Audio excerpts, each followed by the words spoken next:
Absolutely, you have to do that, and I'm always trying to balance out my life, which is really very important for me. So, what does a typical day look like? If there is such a typical day, because I you love haven't, that. yeah.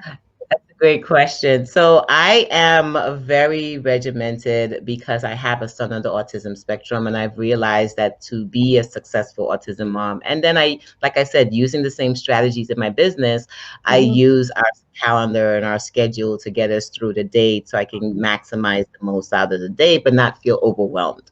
Right. So I would start off early in the morning. I roll over and I throw on my meditation. It's literally on my phone and it goes off immediately for about 10, 15 minutes. And I just get my mindset right.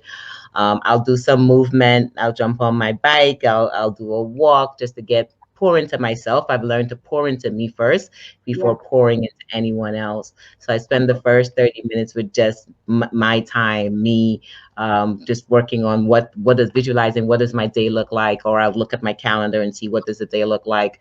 I'd get Zachary together, make sure he's getting himself together. Now we're distance learning, so he'll get himself together for school. I'll get myself together for whatever I have to do for my investor.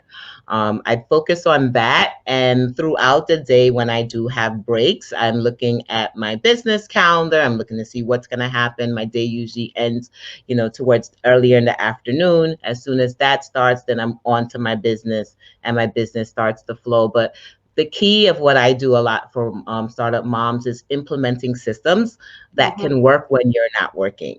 Right. So as I'm doing other things, I have, my CRM is collecting emails. I have Facebook ads that are going out there talking about my business.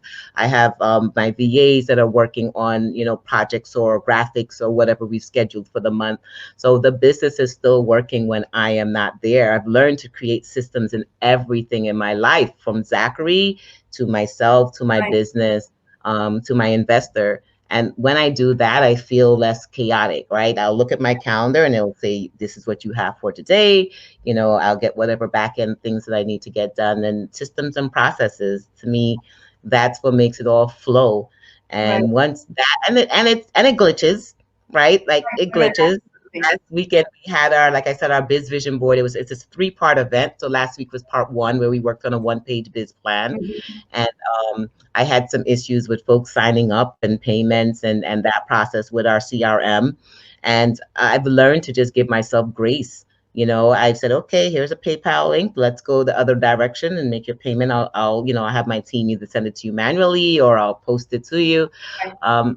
Back in the days, I used to feel like, oh my gosh, are they going to think I'm like a very horrible CEO, or they're going to think whatever? Yeah. And I began to learn that no, they actually embrace honesty and truth, and they love the fact that it doesn't have to be perfect, but at the end, the results are amazing. They loved it. They were glad they came, and all that great stuff. So allowing myself the grace when systems at times are not fully flowing, and just working through those times, because as we grow bigger, we need our systems to help us and support us even more. So that's the whole key of taking the time out and building foundations earlier.